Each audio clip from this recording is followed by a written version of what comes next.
Din, din, din, din, din, din.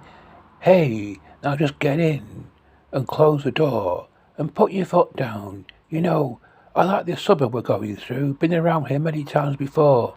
When I was younger, we were going to move out this way for the clean air, healthy, you know, away from the factories and the smoke. I like that shop too. You can get anything there. So just get in and we'll go for a ride. And we'll go driving away from home, 30 miles or more. Yes, we'll go driving away from home without a care. That's that is an old song that probably from the 80s. That probably not many people will remember it now. It's by a band called It's Immaterial. It was, as far as I can remember, it was played regularly on Radio 1 when I was a teenager. And it got as far as number 18 in the British charts. But the follow-up single to it only reached number 65. And the band, It's Immaterial, just were one of those bands that just never became famous. They just faded into obscurity. And in the 80s, there were a lot of bands like that. There was Matthew Wilder, It Bites, Maria Vidal and Mai Tai. All of those groups and artists just had one or two big successes in the perhaps I think the top 10 charts, and then just after that they just faded into obscurity. But maybe in other countries he had more success. I don't know. As a very well-known artist, is very very famous in his own country, called Cliff Richard. But he's not so well known in America. But he has had eight US top 40 singles, and he's even had a gold disc in 1976 called Devil Woman, and I've put a link to the song there's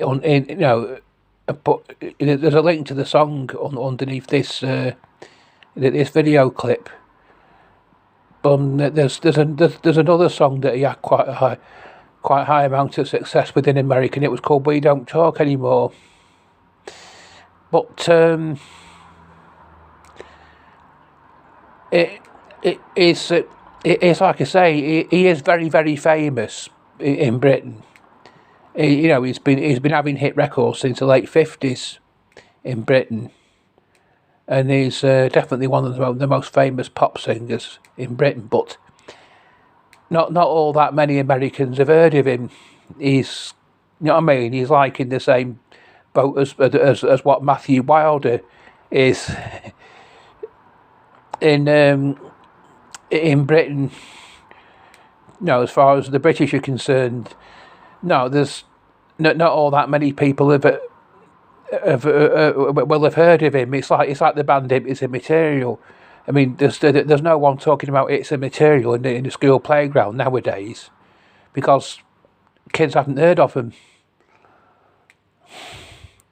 and they won't. They probably wouldn't have heard of Matthew Wilder and It Bites and Maria Vidal and Mai Tai either, or any such similar such groups, because these groups all have big hits, big successes in the pop charts in the 80s, and then after that just faded into obscurity.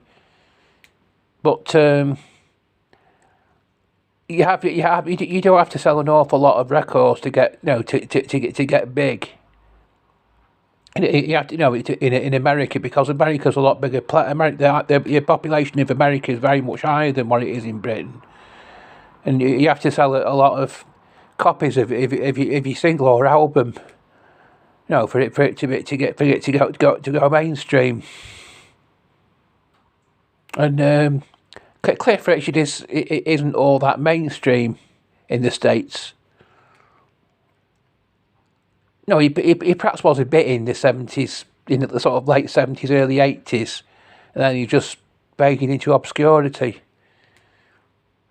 And this video clip is a discussion on how many. This is part one of a discussion on how many Americans have heard of Cliff Richard. And certainly everyone living in Britain has. There's nobody in Britain who's not heard of Cliff Richard. I mean, if you've not heard of if you've not heard of Cliff Richard in Britain, you may as well have not heard of the Queen. I mean, he has been knighted. I mean, he is a Sir Cliff Richard, because he's been so successful over here in our country. That's why he's been knighted for services to music. So he's a Sir. But it's like I say, in America, he's not so big. You know what I mean? There's not that many Americans. But if you're living in America and you've heard of Cliff Richard, just comment on this video clip. No, let me know that you know about Cliff. Anyway, there'll be a part 2 of this discussion in which I'll go into more details about Cliff's success. Anyway, ta-ra for now.